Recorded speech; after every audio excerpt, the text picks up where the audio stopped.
Olá, a gente volta agora a falar sobre a medida de suspensão temporária do contrato de aprendizagem, falando sobre algumas características desta medida prevista na MP 936. A medida 9, a medida provisória 936, ela diz que a duração máxima da suspensão temporária do contrato é de 60 dias e que a empresa pode, inclusive, fracionar em 2 períodos de 30 a aplicação da medida, sempre dependendo de acordo por escrito, né, individual ou por negociação coletiva. A ausência de atividades teóricas e práticas pelo período da suspensão, obviamente, vai acarretar a não ministração completa da carga horária prevista no programa de aprendizagem, carga horária teórica ou teórica e prática. Então, poderá o empregador, se assim ele entender cabível e melhor, fazer um termo aditivo ao contrato de aprendizagem, prorrogando a data de término para que o conteúdo não ministrado possa ser ministrado e reposto ao final do contrato. Isso é uma medida facultativa que o empregador poderá adotar, sempre formalizando por termo aditivo, prorrogando a data de término, e aí vale a observação que já foi feita antes. Esse período de extensão do contrato será o aprendiz considerado para fins de cumprimento da cota de aprendizagem. Precisa a entidade formadora ser ouvida nessa extensão, porque ela vai ter que elaborar um calendário de reposição das aulas. O empregador ele também não pode interromper as férias do aprendiz para propor o acordo de suspensão temporária. Se o aprendiz estiver de férias, ele tem que terminar as férias, gozar todo o período de férias concedidos, e aí só depois do término do período de férias é que poderá o empregador acordar a medida de suspensão temporária do contrato. Durante o período de suspensão, não há recolhimento ao INSS de contribuições previdenciárias, porque o contrato está suspenso. Então, a medida provisória autorizou que os aprendizes, se quiserem, isso vale para os demais trabalhadores também, contribuir ao INSS durante o período da suspensão na qualidade de segurado facultativo, para que esse período seja computado como tempo de contribuição para o trabalhador.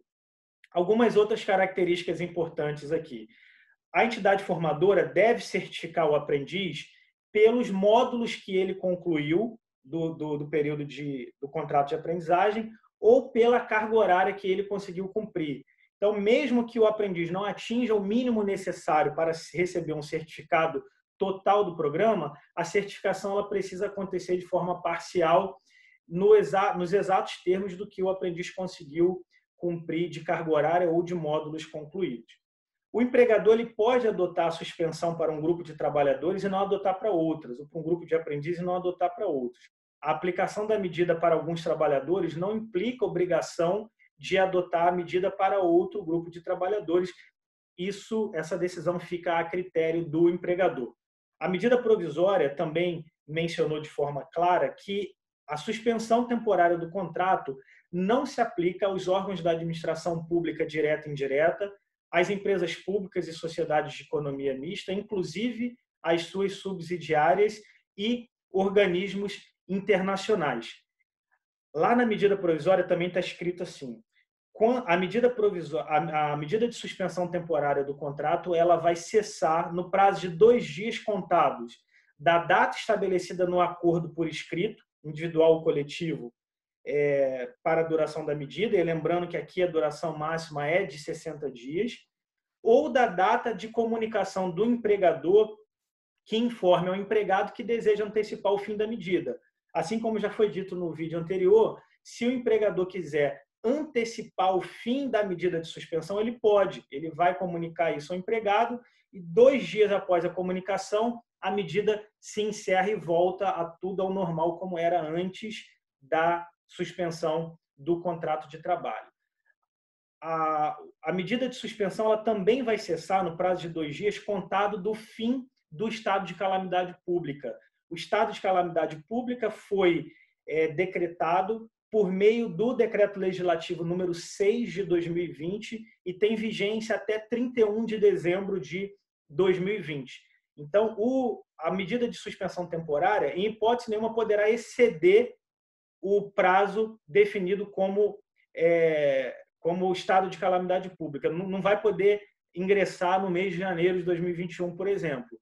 vai ter a aplicação máxima de 60 dias e não poderá ultrapassar o período de calamidade pública, que, por enquanto, gravação feita 15 de abril, está definida como 31 de dezembro de 2020 pelo Decreto Legislativo número 6 de 2020.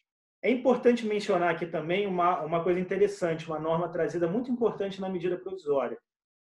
A medida provisória diz que a medida de redução proporcional de jornada e salário, que a gente já viu nos vídeos anteriores, e a suspensão temporária do contrato podem ser aplicadas de maneira sucessiva. Ou seja, primeiro aplica-se uma e, quando terminar, aplica-se a outra. É possível isso, desde que sejam observados prazos máximos de cada uma delas, e aí lembrando, da redução proporcional de jornada e salário, prazo máximo é 90 dias, e suspensão temporária do contrato, o prazo máximo é 60 dias. Desde que observado o prazo máximo de cada uma e desde que a soma das duas não ultrapasse o prazo máximo de 90 dias.